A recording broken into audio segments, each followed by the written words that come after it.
Bueno, acá estamos. El tema de sarcopenia y detección de la pérdida de masa muscular. Quizás muchos no sepan lo que es sarcopenia. Bueno, hoy lo van a conocer.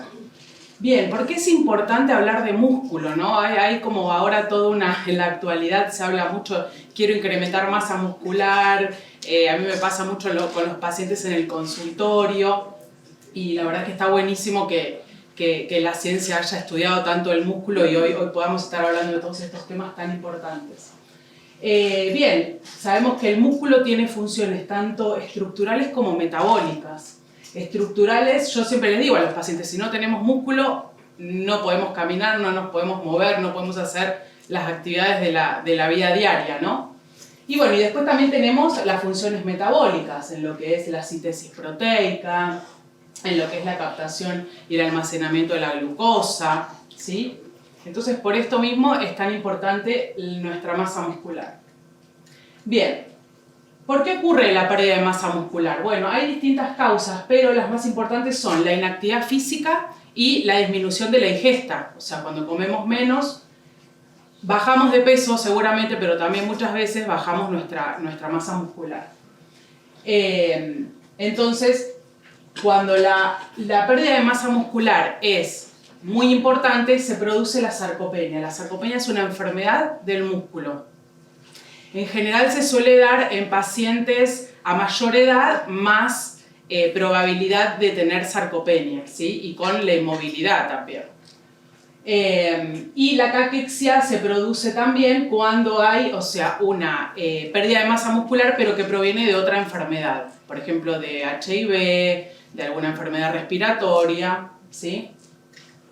Bien, hay distintas tablas que nosotros usamos, los nutricionistas, los médicos también, para poder ver cómo el paciente, pues por ahí nosotros lo vemos y no sabemos, o sea, a simple vista, cómo está ese paciente. Entonces, bueno, hay distintas tablas que, por ejemplo, les digo algunas de las preguntas, por ahí no las ven. Si tuvo pérdida de peso involuntaria, entonces depende de lo que respondemos, si sí o no vamos sumando y eso nos va a dar un diagnóstico. Por ejemplo, el estado de ánimo, si el paciente se siente decaído, si está deprimido, si no tiene ganas de hacer nada. La velocidad de la marcha, cuánto tarda en hacer cierta cantidad de metros. Bueno, la actividad física, si disminuyó su actividad física. Bueno, y así vamos sumando. De acuerdo a la cantidad de sí que tengamos, vamos a dar un diagnóstico de ese paciente. Bien. La pérdida de la masa muscular es un problema médico, es un problema. Y puede aparecer en todas las etapas de la vida, pero con la edad, obviamente que es mucho más fácil de que el paciente tenga pérdida de masa muscular. De hecho, durante la pandemia hemos visto, o sea, muchos de nosotros hemos dejado de hacer actividad física y hay estudios realizados donde se ve que la población ha perdido mucha masa muscular, ¿sí? Entonces, lo interesante de esta charla también que quiero que se lleven es que no solo tenemos que actuar nutricionalmente y médicamente cuando el paciente ya tiene sarcopenia, sino antes, durante y bueno, y después ahora vamos a ver de la hospitalización, por ejemplo. De acuerdo a la cantidad de días que yo esté hospitalizado, el paciente esté hospitalizado va a perder más cantidad de masa muscular, ¿sí? Entonces, fíjense por ejemplo acá, esta foto está muy buena porque acá lo que muestra es lo siguiente. Fíjense la diferencia que hay entre 1 kilo de grasa, el volumen que representa, y 1 kilo de músculo. Entonces, ¿qué ocurre? En general una persona dice, bueno, bajé de peso, y uno lo ve, y vos decís, bueno, perdió grasa, porque uno lo ve y el paciente está achicado, ¿no? Pero en realidad no sabemos si también perdió músculo. Entonces ahí vienen todas las evaluaciones que ahora posteriormente vamos a hacer. Recuerden que la sarcopenia es la pérdida de la masa muscular y de la fuerza muscular. Bien. Bueno, uno de los grandes problemas que tenemos las nutricionistas es en la pérdida del apetito durante la hospitalización de los pacientes, ¿no? Llega la bandeja de comida y acá fíjense cómo está distribuido. Por ejemplo, el paciente recibe 40 gramos de proteína y el paciente ingiere 10. Recibe 70 gramos de hidratos de carbono y el paciente come la mitad. Y así con cada uno de los nutrientes. Entonces, indefectiblemente, o sea, el paciente está hospitalizado, inmovilizado y come poco, o sea, es... Bien, y fíjense qué consecuencias graves tiene la pérdida de masa muscular. Bueno, de acuerdo al porcentaje que nosotros tengamos de pérdida, vamos a tener distintas complicaciones. Por ejemplo, disminuye la inmunidad, hay riesgo de infecciones, disminuye la cicatrización de las heridas, suelen aparecer úlceras por decúbito, ¿no?, en pacientes que están mucho tiempo hospitalizados. Y bueno, con un 40% de pérdida de masa muscular, frecuentemente es la muerte por una neumonía, ¿sí? Bien. Bueno, acá esto lo que nos dice es que la sarcopenia ha sido reconocida y clasificada como una enfermedad muscular. Por eso es tan importante que lo podamos tratar. Bien, y acá tenemos lo que es cómo evaluamos, ¿sí? Entonces, lo primero que vamos a hacer es un tamizaje. Hay distintas aplicaciones que podemos usar, que si alguno está interesado yo después se las puedo pasar, donde están estas preguntas que yo les contaba hoy. Pero, por ejemplo, también está el SARC-F, que ahora después más adelante lo vamos a ver qué preguntas hace. Estas aplicaciones lo que hacen es que uno va contestando las preguntas, entonces nos va dando si el paciente tiene riesgo o cómo está nutricionalmente ese paciente. Luego evaluamos la fuerza. Y acá me traje el dinamómetro, que no sé si todos lo conocen. Es una herramienta que mide la fuerza. Lo que tenemos que hacer, ahora lo vamos a ver después en otra diapositiva, ahora se las vuelvo a mostrar.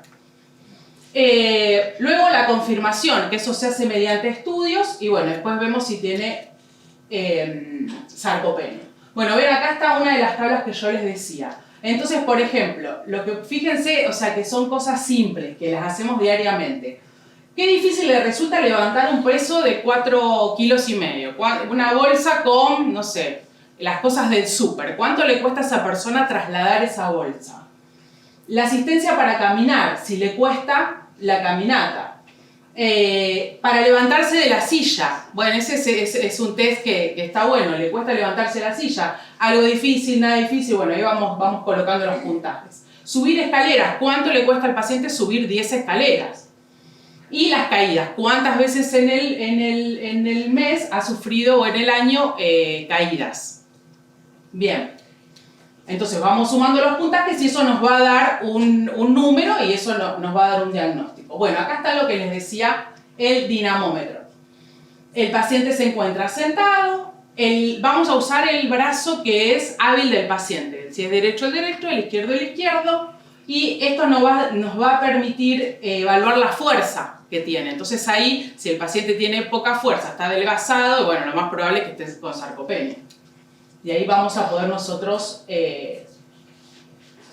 Bien, estos son distintos estudios que se hacen. Está el DEXA, que es muy conocido, pero bueno, es un poco difícil poder realizarlo.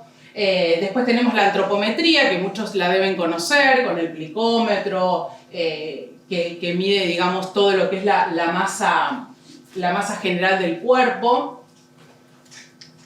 Pero la más fácil, la más barata, económica, simple, el dinamómetro, que lo podemos tener en cualquiera de nuestras instituciones y es algo simple. Lo importante ahí sería poder hacer la medición cuando el paciente ingresa, durante la internación y cuando el paciente se va, porque muchas veces ingresa y vemos que está bien, está perfecto el paciente, pero hay muchos estudios que según la cantidad de días que esté el paciente internado, a los 15 días el paciente le volvemos a hacer el dinamómetro y el paciente perdió fuerza.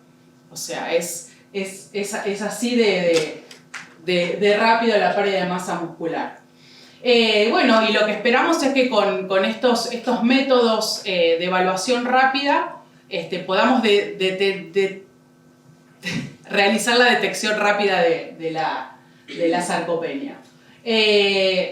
Bueno, ¿por qué es importante detectarla? Hay pérdida de masa muscular, pérdida de la fuerza, disminuyen las actividades de la vida diaria, hay una discapacidad, disminuye el rendimiento físico y disminuye la actividad física. Así que es por eso tan importante la detección rápida de la sarcopenia. Bueno, muchas gracias.